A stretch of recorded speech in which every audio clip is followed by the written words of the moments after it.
You're about to, Uncle chuckled. Whether you want to or not, it will let you learn a simple truth about your unconscious mind. Please do as I tell you. Do not, I repeat, do not think about yellow elephants. His nephew started to laugh.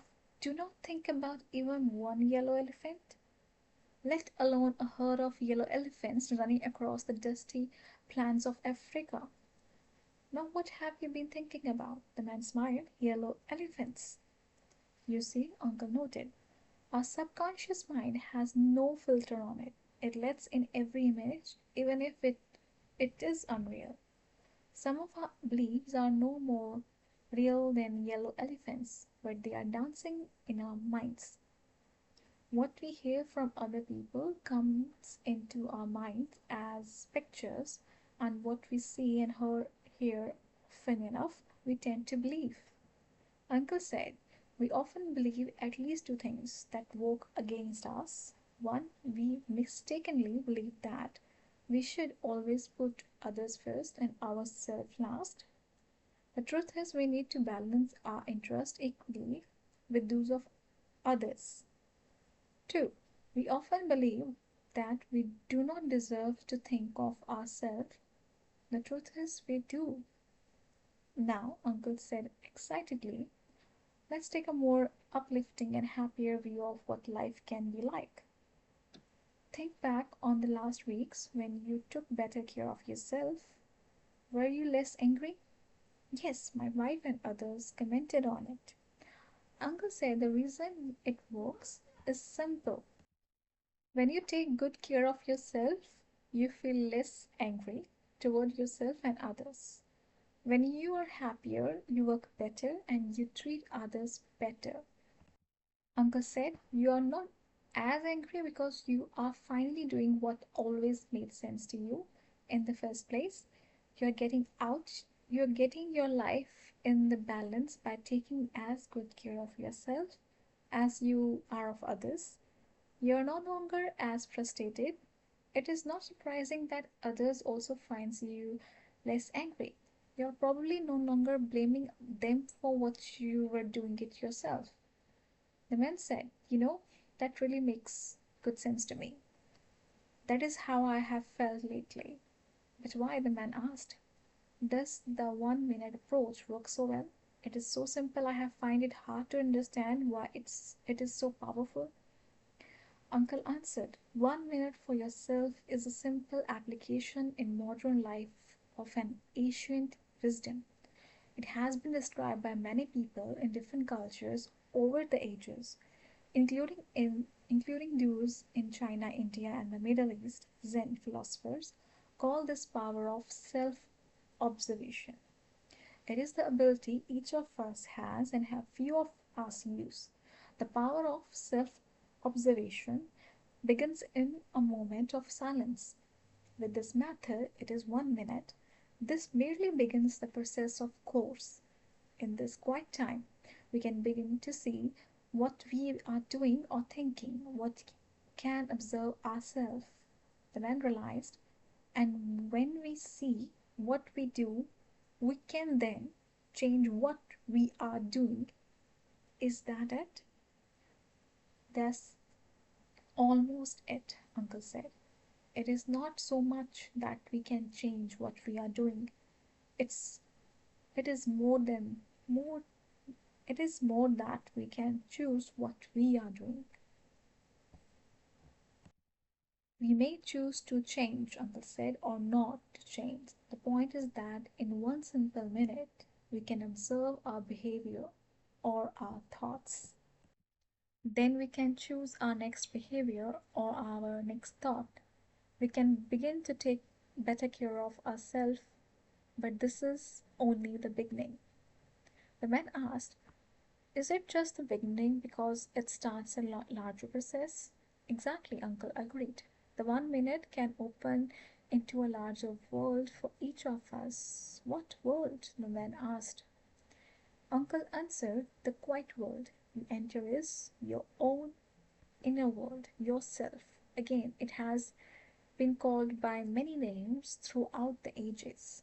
But to me, It is as simple as the name I use for it, my best self.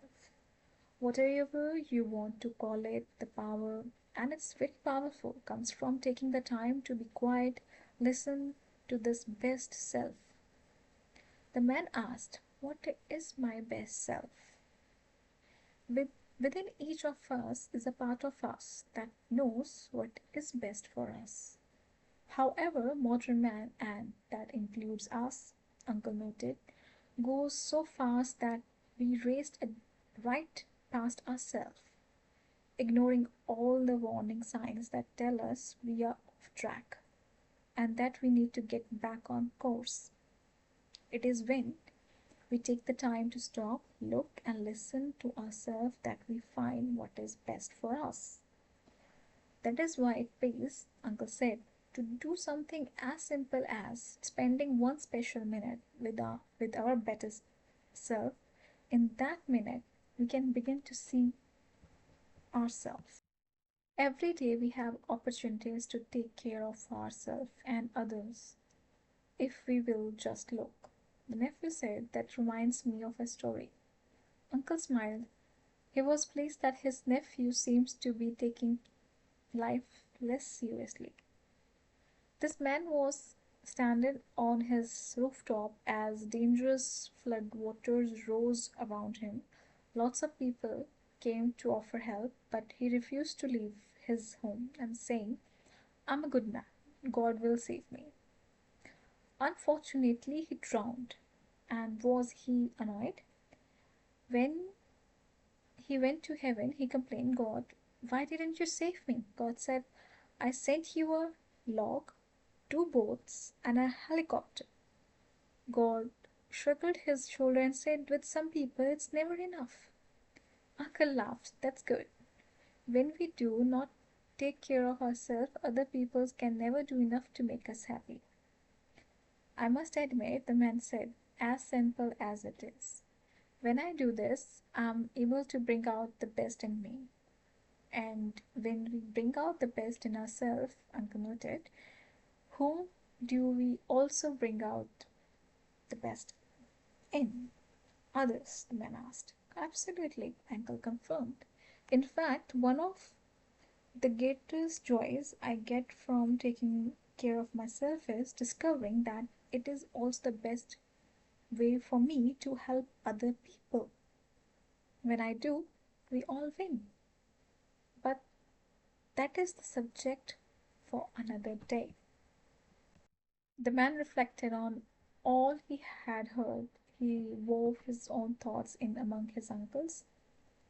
"Thank you, uncle," younger man said, "for sharing your wisdom with me. Or better yet," he noted, "for helping me discover my own wisdom. I can see now the need to balance taking better care of myself equally with taking care of others, and I feel better for it." The man had a thought. "Uncle, do you, by any chance, have a simple written summary of all of this?" "Yes, I do," Uncle responded. "When I was first learning how to take care of myself, it was invaluable for me to read and reread my summary. In fact, the reason for my written summary is to quickly remind me of what to do when I am unhappy. I must caution you that there are still times when I forget to do what I know works. Then I don't have a peace of mind either. The secret is in the doing." The man knew what his uncle was talking about. "May I have a copy of the summary?" the man asked. Uncle agreed. The older man opened his wallet, passed his nephew a small card entitled "1 Minute for Myself. Taking Care of Me, a Summary." What it is? Greatest reason for outer success at work and in life is inner success. I realize that taking care of business means taking care of myself. To begin with, I simplify my life. I treat myself the way I would like others to treat me. I am good to myself. I often stop during the day for a minute to look and listen. I look at what I am thinking or what I am doing and ask myself, how can I take good care of myself? I quietly listen for an answer within me to the wisdom of my best self and discover what is really best for me. When I clearly see what is best for me, I usually do it. Why it works. When I take good care of myself, I'm less angry and happier with myself and others. I'm happier, I work better, and I treat the people around me better.